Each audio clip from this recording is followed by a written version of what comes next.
2NURFM News for our sponsor Terrace Boating's Try Boating Day on this Saturday. It's 7:30. Good morning. I'm Annabelle Regan with Hunter News. The closure of the Newcastle rail line is official, with legislation passing in Parliament last night. A bill to close the line at Wickham passed through the New South Wales Parliament Upper House by 17 votes to 14.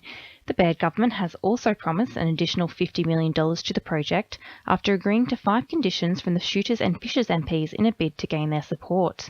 They agreed to the party's demands to enact legislation as soon as possible to ensure the proceeds it receives from any development on the existing corridor will be reinvested into the revitalisation of the city. Hunter police targeting illicit drugs in the Hunter have made another bust. A 22-year-old woman has become the 33rd person arrested by Strike Force Rupers, which formed last year to target the supply of ice and amphetamines in the Hunter. The woman was refused bail and will appear in Newcastle local court today. Joanne Elliott says Strikeforce Rupert investigations are continuing. Detectives from Newcastle City and Central Hunter Local Area Commands formed Strikeforce Rupert to investigate the supply of illegal drugs. And as a consequence of their inquiries, a 22-year-old Muswellbrook woman was arrested at Newcastle Police Station yesterday. She was refused bail after appearing in Newcastle local court, and investigations by Strikeforce Rupert were continuing. Those who know inspirational women in the Cessnock area are asked to nominate them for the 2016 Rural Industries Research and Development Corporation Rural Women's Award. The winner will receive the opportunity to participate in the RIRDC, Australian Institute of Company Directors course, which furthers the directorship skills of its participants. Parliamentary Secretary for the Hunter, Scott McDonald, says it's important to recognise women who do so much for the community. New South Wales is very dependent on the women of our community who keep the show on the road, and I think it's very, very worthwhile that we recognise that performance and the excellence that just holds all our networks together. I think it's important that we recognise people who are going just that little bit further and demonstrating leadership and personal development in their field. Newcastle police are appealing for witnesses after a woman was robbed by a teenager armed with a sword at Hamilton South. Just before 8 a.m. yesterday, a 36-year-old woman was walking along Fowler Street when a teenage boy approached her with his face covered. He threatened the woman with the sword before stealing her handbag. He's described as being of Aboriginal, Torres Strait Islander appearance, aged between 16 and 20, of slim build with short curly hair.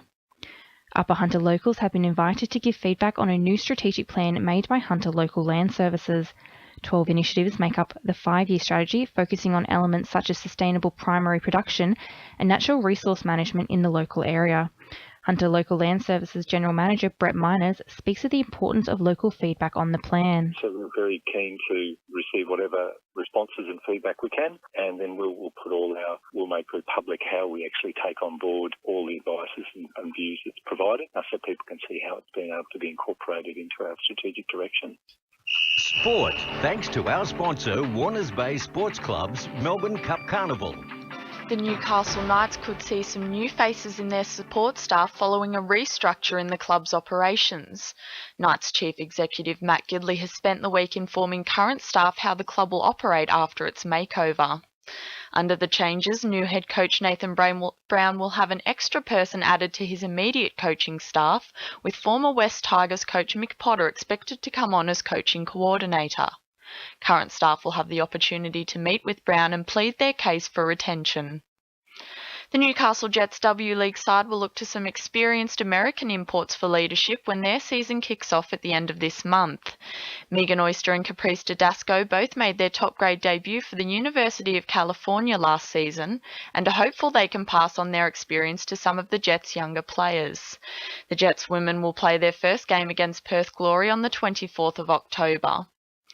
And Broadmeadow Magic star Jayden Barber has been rewarded for a number of stellar performances with the Jets' National Youth League contract. That's Sport, I'm Emily Crow. 2NURF News Time is 26 to 8.